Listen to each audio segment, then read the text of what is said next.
This is my mom's story, and after getting permission, I decided to share it. This was back in the early 80s when parents were more relaxed on what their kids would do.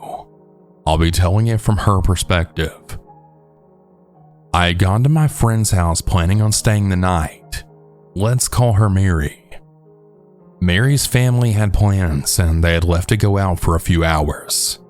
We had decided to watch Chucky and another horror movie which I can't remember the name of. Now, I don't really like horror movies, so I was a bit more on edge than Mary was. So when we heard something scraping against the trailer, I panicked. "Did you hear that?" Mary laughed. "What, do you think Chucky came to see us?" I gave her a deadpan look, as obviously I didn't assume that. I was going to respond when we heard it again. Now, Mary looked a little more spooked this time. It's probably just the tree scraping it from the wind. It seemed like she was trying to calm herself down more than me. After another loud scrape, we both hovered close to each other, and soon after the door began to open. We both grabbed each other, not knowing what to do. Right then, our guy friend walked in, looking confused. Mary had invited him without my knowledge. Let's call him Jake. Jake gave us a funny look, and I asked him if he had seen anyone out there scraping the trailer. He laughed at us and then apologized. He had rode his bike, and it kept falling over when he leaned it against the trailer. We just relaxed and the night went on. Well, after about an hour, we had heard that scraping sound yet again. Jake sighed, assuming his bike had fallen once again, causing the scraping sound. After about 3 minutes, we had heard it again. "There's no way that was your bike." He looked at me nodding, seeming to agree with me. "It's probably just a tree or something." I looked at Mary as she said this and just hoped she was right. However, my nerves were unsettled when we heard it again, but this time at the door. Jay got up and looked through the peephole, assuming it was another friend trying to freak everyone out. However, he quickly jumped back from the door and came over to us. "There's a grown-ass man out there with a knife." I could feel the color drain from my face when he said this, and Mary didn't look too much better. "What should we do?" I was in panic mode. "Mary, call the cops, and I'll try to get them to go away." She nodded and ran to their phone line, punching in the numbers. Jake went to the door right as the man knocked. "Look, man, I don't know who you are, but I have a gun and I'll shoot you if you don't leave." We then hear the man laughing through the door. "You're just a kid, and I know Mary's parents don't own guns." We all froze as he said this. Jake backed away from the door, seemingly defeated that his threat didn't work. The doorknob began to jiggle, and I was never more grateful that Mary lived in a neighborhood that got robbed often.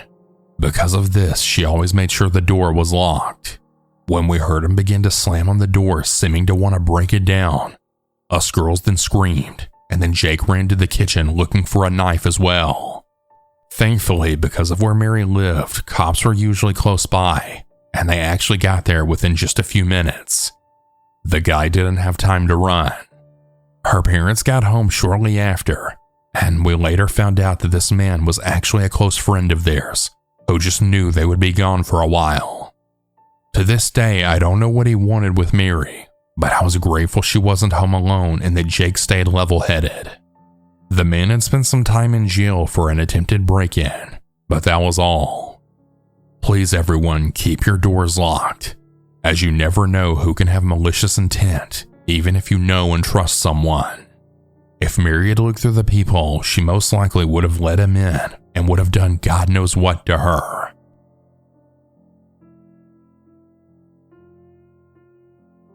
This happened during August this year. To start off, this happened with my best friend Hazel and I, who are both 14 turning 15 just this year. When Hazel came back from vacation, we immediately decided to have a sleepover at her house. She has a big closet inside of her room that she uses as a makeup room that'll be important for later. We were just relaxing and talking in her room, and suddenly the idea of using the Ouija board came up, and we would often joke about how we should try to use it and summon the serial killer Richard Ramirez and see if it could actually happen. After that idea came up, she had brought it out and got it all set up with the lights off, except for her TV that we were using to listen to old music while playing. This wasn't her first time playing, and she would say that it doesn't actually work and that she's tried multiple times, but this was my first time playing with it. We would always talk about the Ouija board in her house because creepier stuff always seems to happen in her house. She also has an old house that was built in 1935 with the creakiest floors ever. For example, something that happened there to me 3 years ago was when I was trying to sleep at around 4 a.m. and I had felt something touching my foot for a few seconds, and I thought it was her cat, but I said to her, "Hazel, why is your cat playing with my foot right now?" To which she then said, "What do you mean? My cat isn't here right now. He's outside the door." And that's when it hit me, and my heart dropped. Her door was fully closed and her cat was still outside the door. Neither one of us wanted to look or even move after that, and we also stopped talking and just tried to fall asleep even faster. But it was very hard for me. I couldn't move at all, and I felt stuck, and I was starting to sweat from how scared I was. But anyways, we had our fingers already on the Ouija board, and it wasn't working for the first few minutes. But when we then asked, "What's your name?" it finally spelled out Richard Ramirez, and I thought that Hazel was joking around and moving it herself, until she then promised that it wasn't her. She also had taken off her finger and let me do it myself just to show me that it wasn't her moving it, and when she did, it was still moving my finger. We continued asking a few more questions, then we said, "If it's really you, show yourself." Now, Hazel has a few dolls in her room, but the creepiest one by far was her ventriloquist dummy. After we said that, the dummy's eyes started to blink and then look back and forth, and then I said to her, "Hazel, your fucking dummy's eyes are blinking." When she'd seen it herself, she completely freaked out and then screamed and jumped onto me, holding me really tight. It stayed like that for a while until she finally got off, but the dummy started blinking again. That's when I looked at her makeup closet from the bed, and I had seen her mirror in there, and from the reflection I could see a figure just sitting there. Once I told her that, she had held on to me even tighter this time, and she stayed like that for about an hour. It was about 4 a.m., and we still weren't even in our pajamas yet because we were way too scared to get up, and I didn't want to get up without her. After an hour, we had finally said goodbye on the Ouija board, and I was finally able to convince her to get up with me to at least turn on the lights. When the lights were turned on, she was perfectly fine after that. Then we got into our pajamas and tried to sleep, but with her LED lights and a lamp on. She was already sleeping, but I was having a hard time falling asleep myself. And I once again looked at the dummy, and it was still blinking, so I don't think we had said goodbye properly. I had felt alone now since Hazel was already asleep, so I had just tried to turn the other way and just close my eyes, trying to force myself to fall asleep. Once we had woken up the next morning, everything was back to normal. Everything was fine and nothing else happened. She tells me that she still sees the dummy blinking sometimes, and that she's too scared to go to sleep at night and she sleeps with lights on now. She's considering getting rid of both the Ouija board and the dummy. I still don't think we said goodbye properly, and I know she won't be playing with the Ouija board for a while now. I've never believed Ouija boards worked either, or at least were real until this experience. You should truly be careful when you're playing with a Ouija board and stuff like this. You never know who you're actually talking to or what can happen. Especially watch what you say to the Ouija board, because it can end badly very quickly. I still don't know if we were actually talking to Richard Ramirez or who it actually was. All I know is that it's real and it actually works, and I don't think I'll ever mess with one again.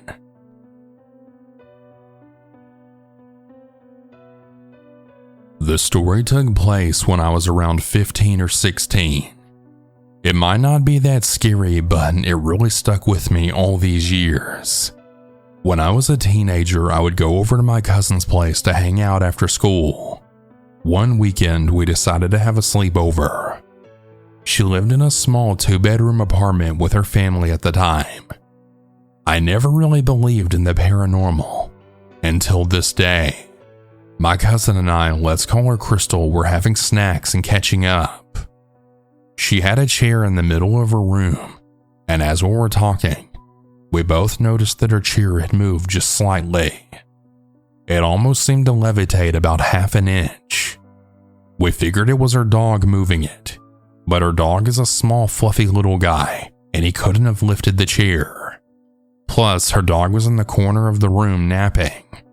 We think about that chair moving all the time, but that's not the part that stuck with me. Later that night, I had slept in her sister's bed because she herself was also at a sleepover, and Crystal slept in her bed across from me. I woke up in the middle of the night and I'm facing the wall. I get chills running down my spine because it feels like someone's lying right next to me. My cousin and I both are very short, standing at exactly 4'9", so it didn't feel like it could be my cousin. The body or whatever presence I felt, it felt like a larger, taller human. It couldn't have been her dog either because, as I said, he was tiny. It almost felt like the bed was sinking from the weight of whatever was lying beside me. I wanted to turn around, but I was really scared and frozen in fear. What is that? What could be right next to me? I thought to myself. I just stared at the wall and pretended that nothing was there and just tried to go back to sleep. Eventually, I did fall asleep, and then once morning time came, I had told Crystal about what happened last night. She stared at me in shock, and she told me that just a few weeks ago, her mom had felt the same thing. She said that her mom was laying in bed watching TV, waiting for my uncle to get home from work. My aunt had told Crystal that she had heard the front door open, but that she was really tired and fell asleep. She never heard their bedroom door open, but she felt the same thing that I felt. A presence like a full-grown person's body laying right next to her, and she felt how I did and was way too scared to check out what it was.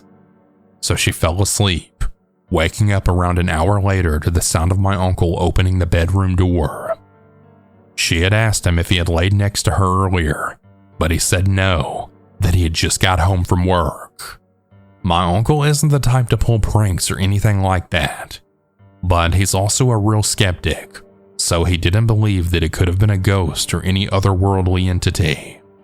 I still think about that to this day, and I'm now 24 years old. I truly wonder what it was that I felt that night. Was it a spirit, a ghost, an entity? I guess we'll never really know for sure.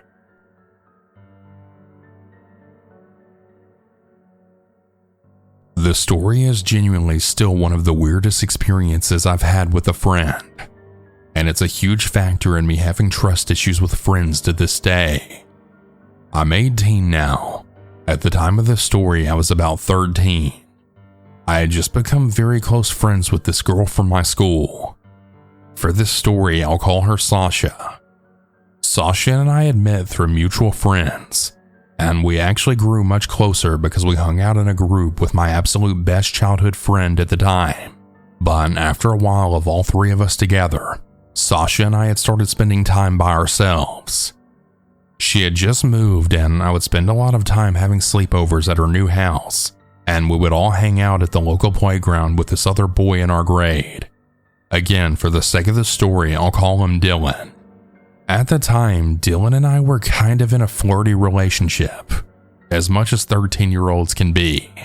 Well, Sasha knew this, and she kept trying to get us to spend more time together, to her going to the playgrounds and stuff. So when she proposed we all take a little time away to go to her aunt's mansion, we were all really excited.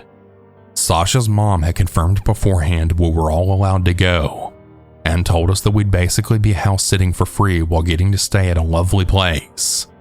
It was just a town over also, so my mom wasn't worried about how far it'd be. Once we got to the house, it was absolutely huge, and they had 2 big dogs, a huge finished basement, as well as a full water garden, gym, and a trampoline. I was at the time just so overwhelmed with everything they had. But after a while, Sasha had started saying how bored she was. From previously hanging out with Sasha, I had known her to be quite dramatic. She would switch up the things she'd say depending on who she was with, and would completely lie for seemingly no reason. But I was young, and I hadn't completely figured out the extent to which a person could take those red flags.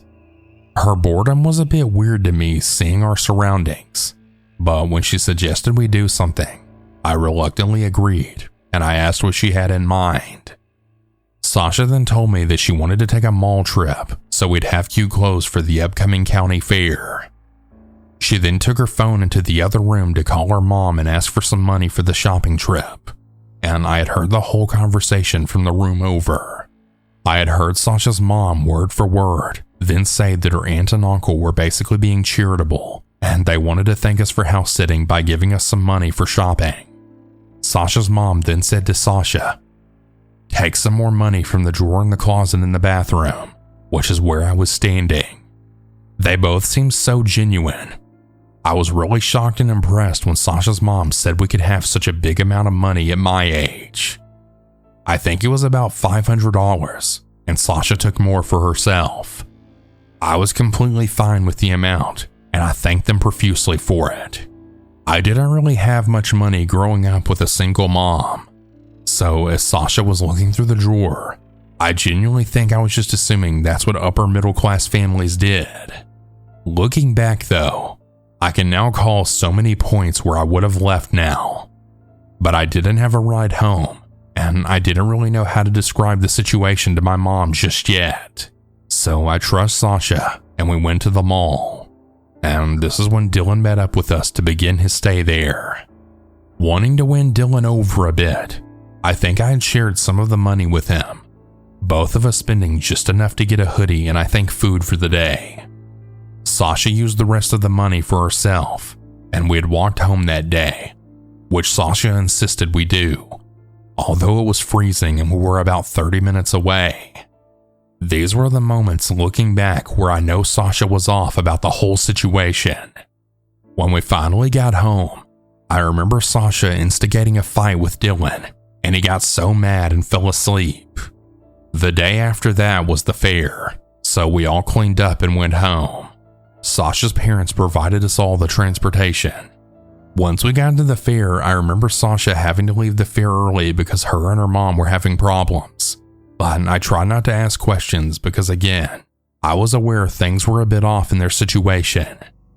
A few days later, my mom got a random Facebook message from my prior mentioned best friend's mom. She had sent my mother a message describing how awful of a child I am and making several claims that were more than shocking to her, with an attached article from the police. It apparently featured mine and Dylan's faces, and it stated that we had stolen around $7,000 from the most popular women's basketball team in my area's donations and organization's funding. Directly after this, Dylan's mom called mine, initially thinking that we had told them that Dylan stole, and after figuring we hadn't, we both knew there was only one person it could have been. I still can't wrap my head around the whole situation, but my prior best friend's mom always thought badly of me after this. Some people probably still do. From what I've gathered, Sasha's mom had probably sent us there with the intentions of having Sasha lure Dylan and I into taking money, knowing we trusted her as an adult.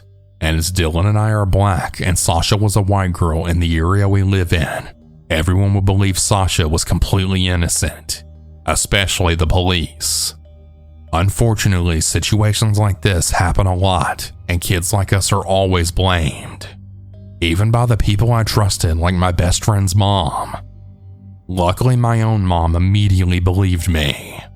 The police and basketball team ended up dismissing everything they said, as assumingly Sasha's mom confessed everything to her sister and brother who had owned the house and basketball team.